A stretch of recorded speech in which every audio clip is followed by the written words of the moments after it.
No vídeo de hoje, eu tenho a grande honra de receber esse convidado mais que especial, esse cara que tem um vasto conhecimento, ele que resolveu doar sua vida para Deus em serviço, ele que é advogado, empresário, está aqui hoje para passar um pouquinho do seu conhecimento para nós.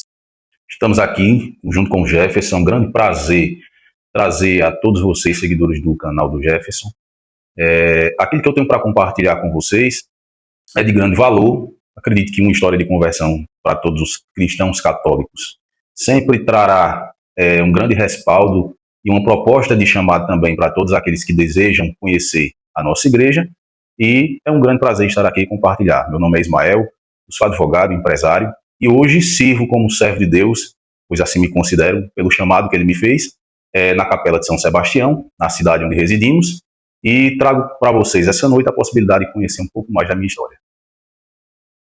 Muito bem. Ismael, para a gente iniciar esse diálogo hoje, nós temos que voltar lá para as raízes, né? Isso. E eu te conheço há muito tempo, inclusive tenho grande admiração pelo homem que você é hoje, esse homem de fé, e sua conversão, ela não começou hoje, né? Eu te conheço, você era um cara que era ateu, e eu gostaria de saber mais. Como foi esse teu processo de conversão?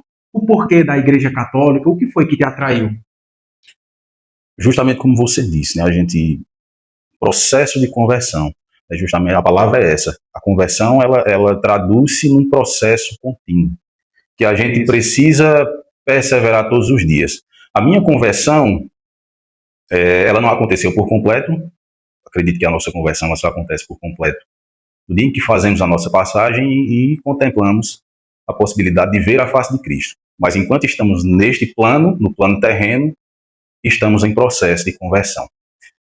O meu processo de conversão iniciou-se há pouco mais de 8 anos, na qual, após mais de 20 anos sem ir a uma igreja, eu resolvi ir à Santa Missa.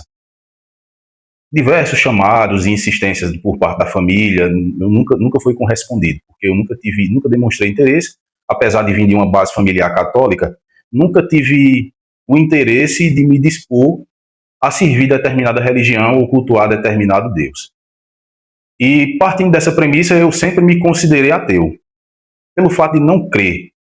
Mas lá no fundo do meu coração sempre sabia, eu cria em algo, eu acreditava em algo. Entretanto, eu renegava essa fé por uma série de questões. Dentre elas, acredito que a rebeldia da adolescência me fez ter uma mente muito fechada nesse sentido. Conflitos familiares também me levaram a me afastar ainda mais da possibilidade de me abrir ao mundo exterior e à questão relativa à religião. E tudo isso englobou uma série de circunstâncias que me afastaram ainda mais de Deus. Entendi. E que, pouco a pouco, após conhecer uma determinada pessoa, eu fui me aproximando ainda mais, e que o primeiro passo dado foi o retorno à casa de Deus, o retorno àquilo que hoje, para mim, tem um grande fruto gerado dentro de mim, que é a Santa Missa. Após quase 20 anos sem ir a uma missa, eu fui novamente, e aquele momento em que eu me encontrei durante a celebração da Santa Missa foi um chamado divino que me fez retornar. Esse foi o ponto inicial. Para você ver, né? Mas, Ismael, nesse tempo que você se julgava, se denominava ateu, houve algum episódio que determinou, tipo assim, é por conta disso que eu não creio, é por conta disso que eu sou ateu? Porque, assim, você citou da sua adolescência, né? Você citou desse tempo que você passou, esse tempo de rebeldia, mas teve algo que disse assim, isso aqui é o que me faz ser ateu. Foi a descrença, foi a rebeldia, ou experiências que você teve que lhe desagradou, e você chegou a, por exemplo, não acreditar mais em Deus por conta que ele permitiu que você passasse por aquilo? Eu acredito que um pouco de cada coisa. Sim. Mas eu acho que, sobretudo, a ausência de interpretação do que realmente é Deus, de quem foi Jesus Cristo, do que é a Igreja Católica, a ausência de conhecimento de uma forma geral. Apesar de que eu buscava conhecimento para contestar, porque quando a gente é ateu, a gente sempre procura amparo naquilo que sustenta a nossa teoria de que nada existe sobre nós. E uma tese que o mundo coloca. Né? Exatamente. Então, como o mundo coloca isso de uma forma muito escrachada, a gente sempre procura fundamentos. Sim. A gente sempre procura argumentos. Então, para você ter ideia, eu estudava a palavra de Deus para argumentar que Deus não existia. Então, tudo isso fazia eu me afastar ainda mais, fazia eu criar uma barreira mental e espiritual ainda mais, me distanciando cada vez mais de Deus. Mas, de uma forma geral, foi um pouco de tudo: a rebeldia adolescente, a ausência da prática católica no seio familiar, porque o que a gente vê bastante corriqueiro nas famílias de hoje são pessoas que dizem: eu sou católico, mas a gente não vê aquele católico fervoroso, como é comum em outras denominações. A gente não vê aquele católico extremamente praticante. Então, na minha família tinha bastante disso. Não éramos católicos praticantes e que isso não despertava também o interesse em mim. Não fazia eu me aproximar. Entendi. Porque eu acho que na adolescência o que molda muito a questão religiosa de um ser humano é o fato de ter uma influência. Uma Sim. pessoa que esteja do seu lado, que esteja apta a lhe conduzir, a lhe passar a palavra, a lhe explicar, a sanar suas dúvidas, e que isso vai conduzindo você pouco a pouco a ter um pouco mais de interesse e a buscar, a ter esse desejo, essa animosidade de querer conhecer o que é a Igreja Católica, o que é Cristo, quem foi Jesus e temas afins. E geralmente a nossa fé, ela é passada de pai para filho. Isso. Né? Como você falou, eu nasci em um berço católico. O que eu vejo hoje é que muitas pessoas dizem: eu sou católico, mas os pais não conseguem explicar o porquê que você deve ir à Santa Missa, o porquê que você deve comungar, o porquê que você deve rezar o Santo Terço. Exato. Então a gente acaba meio que ficando perdido nessa bolha, e quando chega alguém que já tem o conhecimento da palavra, como você falou, ser praticante é ler a Bíblia, é rezar. E quando você vê uma pessoa que lê a Bíblia lhe falando algo, aquilo se torna muito convincente, se torna muito convidativo. E sobre isso, eu quero te perguntar: o que é que você acha que hoje os cristãos mais erram? Qual é o maior erro que o cristão hoje comete? Eu acredito que é a falta de interpretação adequada, tanto da palavra de Deus quanto das celebrações. Isso eu falo como cristão católico, sem adentrar em outras denominações, nem linha de raciocínio que leve a outras denominações. Em termos de cristão católico, eu acredito que a ausência de interpretação adequada da palavra de Deus, da realidade em que vivemos, coadunando a palavra de Deus com a realidade em que vivemos, é o que faz os cristãos falharem. Porque a palavra ela é muito clara. Basta que tenhamos a capacidade, o discernimento, a sabedoria, os dons do Espírito Santo que nos são fornecidos, se o contemplarmos e pedirmos a Deus, para que nós tenhamos a capacidade de interpretá-lo adequadamente. Sim. A gente vê uma necessidade de leitura muito grande da palavra, aliada com a oração, aliada com o jejum, aliada com a penitência, e que a gente vê que isso é o que vai realmente moldar o cristão que vai seguir retamente aquilo que nosso Senhor Jesus Cristo pediu no seu Evangelho. Amor, misericórdia. São coisas simples, mas que quando a gente destrincha, tem uma natureza complexa de ser executada na prática. Sim. Na nossa realidade fatídica. Por quê? Porque a nossa realidade, ela é dinâmica, mas a palavra de Deus também é dinâmica. Sim. Jesus, ele foi atemporal. Tudo que Jesus deixou escrito nos seus evangelhos, ele vem se enquadrando século após século, porque a palavra ela é extremamente dinâmica. E Jesus, ele foi um homem também extremamente à frente do seu tempo.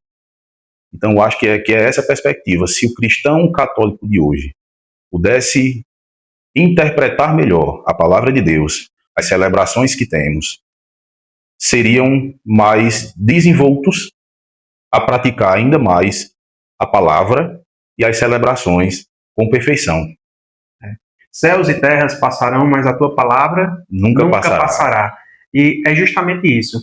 E pegando o gancho sobre a sua conversão, que partiu da Santa Missa, isso. Dentro desse rito, o que foi que mais te prendeu, assim, que disse: Deus, de fato, existe dentro da Santa Missa. Ele, de fato, está presente na Eucaristia. O que foi que mais te convidou a essa conversão? O que foi mais, assim, o ponto forte para a tua conversão? Justamente a palavra que você mencionou, Eucaristia. A Eucaristia, como sendo o centro da atenção da Santa Missa, ela se traduz como a fonte de conversão para mim. Acredito que não só para mim, mas toda aquela pessoa que não teve a oportunidade ainda de conhecer a profundo o que é a Eucaristia, procurem. Porque é uma fonte magnífica de vida. Uma fonte de conversão, uma fonte de esperança, uma fonte de luz, uma fonte de misericórdia. De tudo aquilo que Deus procura permear o nosso coração, a Eucaristia ela é capaz de preencher. Porque o primeiro contato, após quase 20 anos depois de não ir mais à Santa Missa, depois de não frequentar mais a igreja, eu tive a oportunidade de ir a uma missa na qual tinha-se uma celebração voltada a uma determinada santa. E nessa Santa Missa, no momento da Eucaristia, me emocionei. Eu me emocionei demais. Sem ver motivo algum, humanamente, na minha mente não passava pensamento algum que fosse capaz de me emocionar naquele momento, mas eu me emocionei. E refletindo depois sobre aquele momento, que foi justamente o momento da Eucaristia, o momento da profissão de fé após a homilia, iniciou-se a parte litúrgica da liturgia eucarística, eu tive essa reflexão emotiva dentro de mim, e depois eu parei para pensar, disse, meu Deus, por quê? Olha aí. Por que eu me emocionei naquele momento? Então fui procurar conhecer. Como despertou dentro de mim essa fagulha, eu fui procurar conhecer o que era a Eucaristia, o que significa. Por que essa devoção? Por que as pessoas se ajoelham na Santa Missa no momento em que o padre ergue a taça e o pão? Por quê? Então fui procurar conhecer. Passo a passo para poder hoje eu ter uma interpretação diferente. Entendi. Ismael, você falou aí da Santa, que era uma missa votiva para Santa, e eu sei que você tem também uma intimidade, você tem uma relação diferente com Nossa Senhora. Isso. De ateu, havia uma relação com Nossa Senhora, é um percurso muito grande, é uma discrepância muito grande. O que te fez ter essa devoção? O que te fez despertar esse amor por Maria? Tu acredita que hoje, ainda hoje, eu não consigo explicar com tamanha perfeição? Acredito. Explicar por que a devoção à Virgem Maria é uma coisa complexa. Você simplesmente crê, simplesmente acredita. Essa missa, ela se passava numa igreja muito conhecida da nossa região, chamada Sagrado Coração de Jesus, a paróquia do Sagrado Coração de Jesus, que é a igreja dos Salesianos, popularmente conhecida como Salesianos. E nesse dia era uma missa celebrada para Nossa Senhora de Fátima. E aqui, como a igreja é muito grande, na verdade não é uma igreja, é uma catedral. Catedral, isso. É gigantesca. E aí eles passam com o andor, com Nossa Senhora de Fátima, dentro da própria igreja, porque é muito grande lá. Daí eles passaram com Nossa Senhora de Fátima e quando ela passou, a imagem de Nossa Senhora muito grande, foi como se fosse uma transfiguração. Eu não vi mais a imagem, eu vi uma mulher. Só que eu não vi o rosto, eu vi um brilho muito grande. E ela estendia a mão para mim e me chamava. O andor passou por mim e eu não conseguia fazer outra coisa a não ser chorar. Eu chorava e não tirava o olho. E ela estendia a mão e me chamava. E aquele momento foi um chamado definitivo. Talvez essa seja a explicação que eu consiga dar para que eu tenha hoje a devoção que eu tenho e a fé que eu tenho em Nossa Senhora. Mas para materializar em palavras, por que você crê? É difícil, é muito difícil. Primeiro porque ela deu a origem ao nosso Salvador. Segundo porque a obra de redenção do nosso plano, do ser humano, teve a ajuda de Nossa Senhora. E inúmeros outros fatores que me fazem crer, sustentados pela palavra, sustentados pelas escrituras, sustentados pela nossa igreja católica, pelos costumes, que me fazem ter tamanho a tradição. Há mais de 2000 anos. Exatamente, que me fazem ter essa devoção gigantesca de Nossa Senhora. No caso, você teve uma experiência extraordinária com ela. Exato. Engraçado, né, que quando Nossa Senhora nos chama, quando ela vem para nos visitar, ela nos toca de uma forma que nós ficamos como se fossem crianças, né? Porque eu me recordo da minha experiência com ela também, eu não conseguia falar, não conseguia fazer nada, a não ser chorar. E as pessoas olhavam para mim e diziam, tu tá chorando por quê? E eu não sabia explicar. E a vontade de chorar era mais, mas eu me sentia amado de uma forma que eu nunca tinha sentido antes. Eu senti uma paz no coração tão grande que eu não queria sair daquele momento, eu não queria sair daquele lugar, eu só queria que continuasse. E o nosso amor por ela nasce daí, pelo seu cuidado. Que quem já viveu uma experiência com Nossa Senhora sabe como é que é isso, né? E se você também já teve alguma experiência do tipo, nos conta aqui nos comentários, deixe para nós aqui a sua experiência, e nós vamos estar lendo cada uma dessas experiências aqui e relatando com vocês. Ismael, em algum momento da sua vida, você sentiu que viveu uma experiência, uma batalha espiritual forte, que tentou te tirar desse caminho, tentou te desmotivar, tentou apagar a sua fé de alguma forma? Porque assim, quando você vem de um processo de conversão do ateísmo, geralmente o nosso inimigo, né, falar assim, o senhor demônio, ele não quer perder mais uma alma, né? Então, nesse processo, você já teve alguma batalha espiritual que você sentiu que era direcionado para te tirar desse caminho de conversão? Sim. Batalhas espirituais, elas, a partir do momento que a gente determina um sim na nossa convicção mental de acreditar, elas sempre vão surgir. Porque Sim. acredito que a função do inimigo é sempre descrer da imagem de Cristo e de todos aqueles que estão aliados a ele, Sim. sobretudo Nossa Senhora. E partindo desse princípio, tive diversas. Logo quando houve esse chamado, logo quando eu fui, após eu ir para a Santa Missa, batalhas espirituais começaram a acontecer na minha mente para, de alguma maneira, tentar descredibilizar aquilo que eu tinha visto. E a gente fica sempre naquela dúvida, será se foi verdade? Será se não foi? Porque é tão surreal que chega a ser incrédulo. Sim. Porém, quando a gente tem a convicção e a aceitação no nosso coração de que Jesus Cristo é o Criador de todas as coisas, Sim. nada o inimigo pode fazer. Então ele começa a atacar de outras perspectivas, mas não dessa da convicção que a gente tem. Ele para de atacar dessa convicção e começa a trazer outras coisas para tentar enfraquecer a fé que a gente passou a adquirir. Engraçado, né? Que as maiores batalhas espirituais que eu vejo as pessoas falando são sobre tempo. Principalmente nesse mundo que a gente vive, tão corrido, né? A primeira coisa que ele faz é afastar as pessoas da vida de oração, da intimidade com Deus, né? E a partir desse afastamento da intimidade com Deus, esse afastamento da oração, as pessoas começam a se perguntar, a se questionar e se acharem indignas. Acabam deixando de ir à Santa Missa, acabam deixando de fazer suas orações, de rezar o seu Santo Terço, justamente por conta disso, por se achar indigno. E sobre isso, sobre essa pegadinha que o demônio tem pregado nas pessoas, essa questão dessa ideologia, o que você tem a falar sobre isso? Eu acredito que o inimigo ele age de uma forma muito sistemática. Como ele domina muito bem a arte da mentira, a arte do que nós na advocacia chamamos de engodo, que é ele se passar pelo que é bom, utilizar a mentira em todos os seus aspectos. Quando o inimigo ele não pode mais atacar a nossa convicção de fé, eu acredito que ele tenta enfraquecer tudo aquilo que pode nos levar a aumentar a nossa fé. Da mesma maneira que o nosso corpo ele precisa do alimento para subsistir, a nossa alma ela precisa de quê? Da oração, da Santa Missa, da renúncia de tudo aquilo que é pecaminoso. Então, quando a gente... O alimento espiritual, né? Exato. Quando a gente trata o nosso alimento espiritual como habitual, quando a gente tem o hábito de todos os dias rezar o Santo Terço, quando a gente tem o hábito de todos os domingos ir para a Santa Missa, de transparecer isso dentro de casa para as nossas famílias, o inimigo ele vai tentar atacar justamente nesses pontos que nutrem a nossa alma. Se a gente fica sem comer, o nosso corpo perece. Se a nossa alma fica sem a oração, sem a Santa Missa, sem jejum, sem penitência, ela enfraquece. Nosso espírito perece. Nosso espírito perece. E é justamente nisso em que ele tenta bater. É que ele tenta enfraquecer. E isso ele faz com grandíssima perfeição. É por isso que a palavra deixa muito clara: orai e vigiai. Porque a gente precisa estar sempre perseverando para que o nosso espírito não venha a enfraquecer. Caso contrário, ele vai conseguir utilizar as artimanhas que ele utiliza com grande maestria e vai conseguir enfraquecer aquilo que a gente mais tenta afastar de nós. Sem dúvida.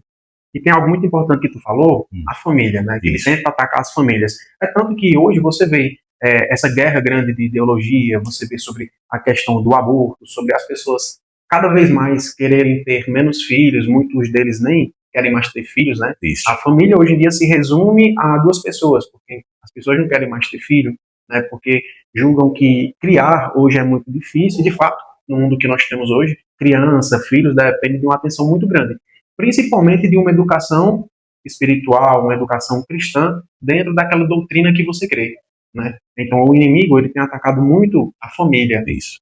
A família ela sempre vai ser um ponto de grande ataque dele. Por quê? Porque foi o que Deus deixou. A palavra ela é muito clara no sentido de dizer que uma família é formada por um homem e uma mulher. Deus deixou o homem para a mulher e a mulher para o homem.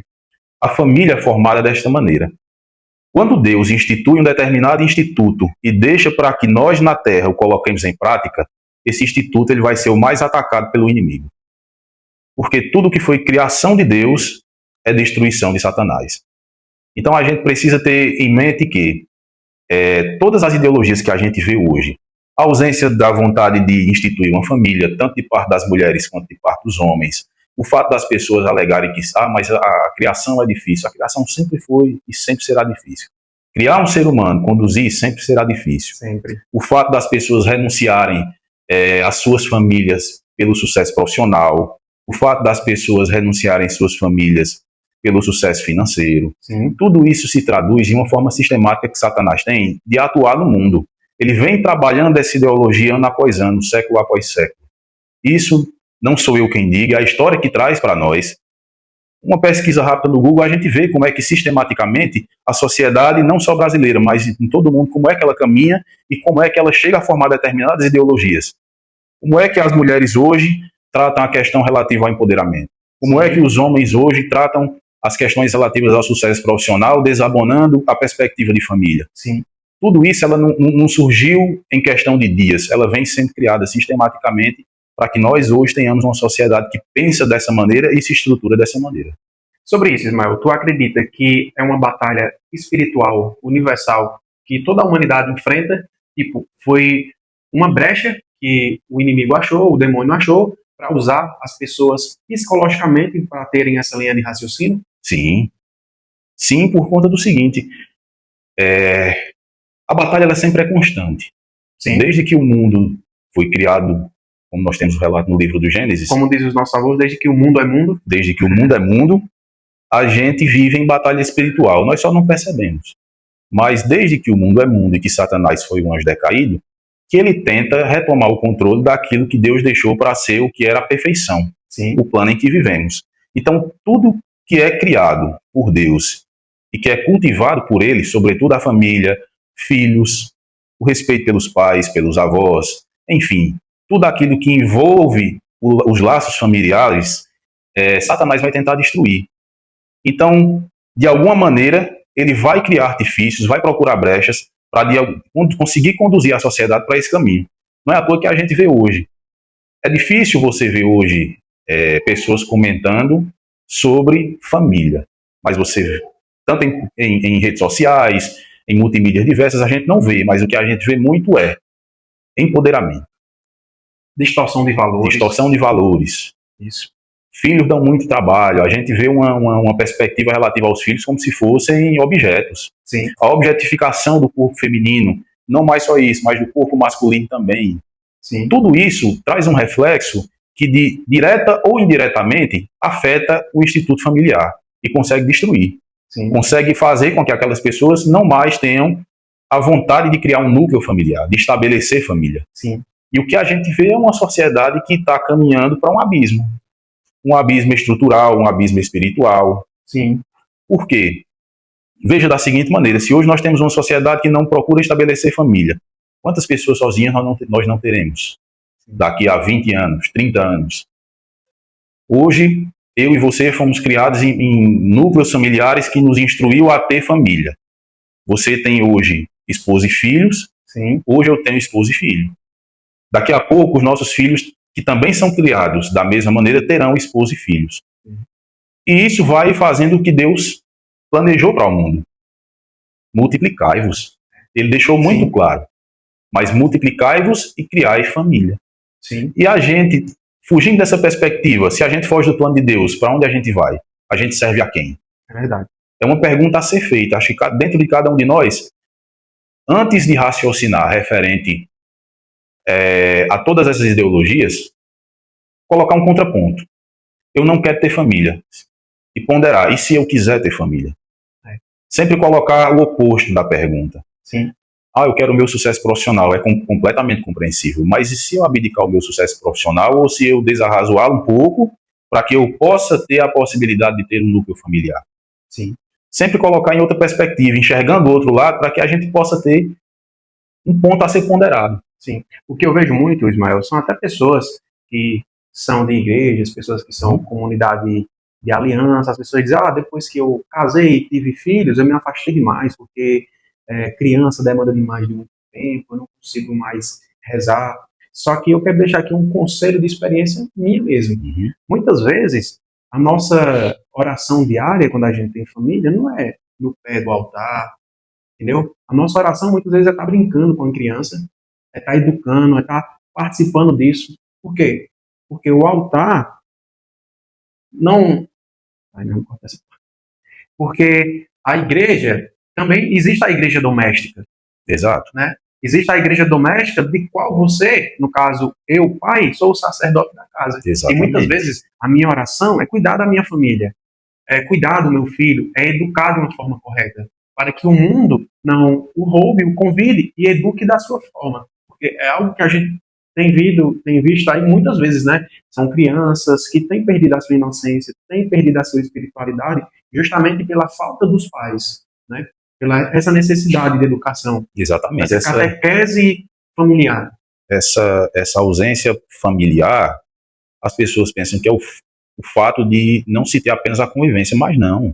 A ausência familiar é um conselho, é uma palavra, é a prática diária de cuidado, de amor, de carinho, de afeto, de transmitir para os filhos a possibilidade dele ter o bem-estar necessário para se viver, a educação, o lazer, e que tudo isso, esse conjunto de coisas, eles também fazem parte dessa palavra. A construção de um testemunho familiar, né, sua vivência, o que você faz dentro da sua casa. Exatamente. A gente não deve esquecer que a gente é espelho para os nossos filhos. Isso. Se ele lhe vê ajoelhado, rezando, futuramente ele vai fazer isso também. Mas se ele vê gritando, brigando, saindo para fora, vai ser isso que ele vai normalizar e vai achar que é certo. Exato. É por isso que uma das bases da nossa igreja é a Sagrada Tradição. Sim. Por quê? Porque Deus também deixou nas Sagradas Escrituras muito claro, cuidar dos pequeninos. Quando a gente cuida de um filho, é como você disse, a gente está evangelizando dentro de casa. Você é o sacerdote desse lar. Assim como todo pai é sacerdote do seu lar e tem o dever e a obrigação de cuidar, além de prover, cuidar espiritualmente, mentalmente e psicologicamente de cada um de seus filhos. Transmitir para eles a necessidade de ser e formar um bom ser humano. Sim, sim. Ismael, existe algo da sua vida espiritual que quase ninguém sabe ou poucas pessoas sabem que você gostaria de compartilhar conosco? Existe. Fique à vontade, tá? Partilhar ou não, tá? Entretanto, eu não posso partilhar. Tranquilo. Vamos para a próxima pergunta. Então, se você pudesse deixar um conselho ou uma palavra para as pessoas que estão nos assistindo hoje, o que você falaria? Fé.